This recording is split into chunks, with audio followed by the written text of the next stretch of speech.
Group 2 Tamil unit 5 and 6 இந்த 2 unit முடிக்கிறதுக்கு எனக்கு மொத்தமாகவே 4 மணி நேரத்தை விட கம்மியாக தான் ஆச்சு. ஸோ நான் எப்படி ஜஸ்ட் 4 மணி நேரத்தை 2 யூனிட் படித்து முடித்தேன் அப்படிங்கிறத பற்றின தெளிவான வீடியோ தான் இது. நீங்கள் வந்துட்டு குரூப் 2க்கு பிகினராக இருக்கீங்க, இனிமேல் தான் நீங்கள் யூனிட் 5 அண்ட் 6 படிக்க போகிறீங்க அப்படின்னாலும் உங்களுக்கு அதிகபட்சம் இந்த யூனிட் கம்ப்ளீட் பண்ணுறதுக்கு ஜஸ்ட் 1 டே மட்டும் தான் ஆகும். நீங்கள் இதெல்லாம் ஃபாலோ பண்ணி படிங்க, கண்டிப்பாக நீங்கள் குயிக் அண்ட் ஈஸியாக முடிச்சிட முடியும். Hello friends, welcome to Mahi tips. நான் உங்கள் மகி. சப்ஸ்கிரைப் பண்ணாதவங்க மறக்காமல் சப்ஸ்கிரைப் பண்ணிட்டு சேனலை பார்க்க ஸ்டார்ட் பண்ணுங்கள். தமிழில் மொத்தம் நமக்கு 7 யூனிட் வரும்.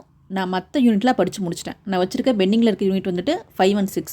அந்த 2 யூனிட்டுக்கு நான் படிக்கிறதுக்கு வந்துட்டு 1 டே ஃபிக்ஸ் பண்ணேன். இன்றைக்கி இந்த டேக்குள்ளே வந்துட்டு இந்த 2 யூனிட் முடிச்சிடணும் அப்படின்னு. ஆனால் நான் நினச்சதை விட வந்து ஏர்லியாக படித்து முடிச்சிட்டேன். எப்படி ஏர்லியாக படித்து முடித்தேன் அப்படின்னா, நமக்கு இருக்க அந்த யூனிட்லேயே வந்துட்டு இந்த யூனிட் 5 அண்ட் 6 உங்களுக்கு மனப்பாடம் பண்ணுற மாதிரி இருக்காது. பேசிக்காக புரிஞ்சுக்கிட்டு ஆன்சர் பண்ணுற மாதிரி இருக்கும். நான் வந்துட்டு ஃபஸ்ட்டு யூனிட் 5 பற்றி சொல்கிறேன். யூனிட் 5 வந்து நமக்கு வாசித்தல் மற்றும் புரிந்து கொள்ளும் திறன். எல்லாத்துக்கும் தெரிஞ்சிருக்கும். ஒரு பேராகிராஃப் கொடுத்துருப்பாங்க. அந்த பேராகிராஃப் பேஸில் நமக்கு கீழே கொஸ்டின் கேட்டிருப்பாங்க. ஒரு 3 to 4 கொஸ்டின்ஸ் கேட்டிருப்பாங்க. இந்த டாப்பிக்கை பொறுத்த வரைக்கும் நமக்கு அவுட் ஆஃப் சிலபஸ் கேட்டால் கூட ஒரு பிரச்சனை இல்லை. ஏன்னா பேராகிராஃப் கொடுத்துருப்பாங்க, நம்ம படிச்சுட்டு ஆன்சர் பண்ண போகிறோம். ஸோ நமக்கு வந்துட்டு ஒரு தெளிவு இருந்தால் போதும் எப்படி கொஸ்டின் கேட்பாங்க அப்படின்னு. ஸோ அதுக்காக நம்ம புக்குக்கு முன்னாடி கொடுத்துருப்பாங்க பார்த்தீங்க, மொழித்திறன் பயிற்சி. நீங்கள் அதை படித்தாலும் ஓகே தான். இல்லை ஆசன் புக் கையில் இருந்துச்சு அப்படின்னா உங்களுக்கு ஜஸ்ட் ஒரு 120 பேஜஸ் இருக்குது. இது நீங்கள் ஃபுல்லாக கம்ப்ளீட்டாக படித்து முடிச்சிட்டிங்க அப்படின்னா உங்களுக்கு நியூ ஓல்டு சிறப்பு தமிழ் ஃபுல்லாக கவர் ஆயிடும். ஸோ நான் வந்து ரிவிஷன் பண்ணி இப்போ தான் யூஸ் பண்ணிகிட்ருக்கேன். ஸோ நீங்கள் இது ரீட் பண்ணுறப்ப உங்களுக்கு புக்கில் இருக்க ஃபுல்லாக கவர் ஆயிடும். இது கூட நமக்கு வந்துட்டு ஊமை தொடர், மரபு தொடர் இதெல்லாம் உங்களுக்கு கேட்டிருப்பாங்க.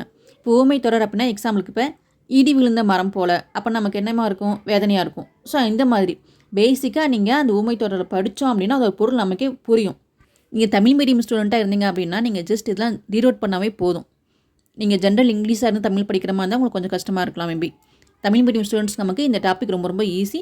ஸோ நீங்கள் ஜஸ்ட் இந்த புக்கில் இருக்கிற எல்லாமே ஃபுல்லாக ரீட் பண்ணிக்கோங்க. மெமரி பண்ண வேண்டிய அவசியமே இல்லை, ரீட் பண்ணிக்கோங்க. படித்தா கண்டிப்பாக புரியும். நான் வந்து இந்த டாபிக் படிக்கிறதுக்கு மண்டே மார்னிங் ஒரு 10 மணிக்கு உட்காந்தேன். கண்டினியூஸாக படிச்சினான்னு கேட்டால் நான் வந்து போமோடோரோ மெத்தட் ஃபாலோ பண்ணி படிச்சுட்ருக்கேன். ஸோ நான் கிளாக் ஆன் பண்ணிட்டு படிக்கிறப்ப எனக்கு ஜஸ்ட் 3 மணி நேரம் 40 நிமிஷம் ஆச்சு. இதில் யூனிட் 6 படிக்கிறதுக்கு எனக்கு ஜஸ்ட் 15 நிமிஷம் கூட ஆகலை. யூனிட் 6 வந்து நமக்கு எளிய மொழிபெயர்ப்பு. ஸ்கூல் புக் பேக்கில் கொடுத்துருப்பாங்க, தமிழில் கொடுத்து நம்ம அதை ஆங்கிலத்தில் ட்ரான்ஸ்லேட் பண்ணுற மாதிரி இருக்கும். இப்போ எக்ஸாம்பிளுக்கு வந்துட்டு கல்வினா எஜுகேஷன் அந்த மாதிரி.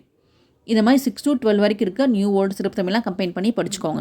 உங்கள் கையில் ஆசான் புக் இருக்குது அப்படின்னா யூனிட் 6 உங்களுக்கு ஜஸ்ட் 10 பேஜ் மட்டும் தான் இருக்குது. ஸோ அதை நீங்கள் ரீட் பண்ணி வச்சுக்கோங்க. ஸோ நான் இப்படி தான் வந்துட்டு யூனிட் 5 and 6 வந்து ஈஸியாக படித்து முடித்தேன். உங்களுக்கு எany டவுட்ஸ் இருந்துச்சுன்னா மறக்காமல் கமெண்ட் பண்ணுங்கள். இந்த வீடியோ உங்களுக்கு யூஸ்ஃபுல்லாக இருந்தால் மறக்காமல் சேனலை சப்ஸ்கிரைப் பண்ணி வச்சுக்கோங்க. தேங்க்ஸ் ஃபார் வாட்சிங்.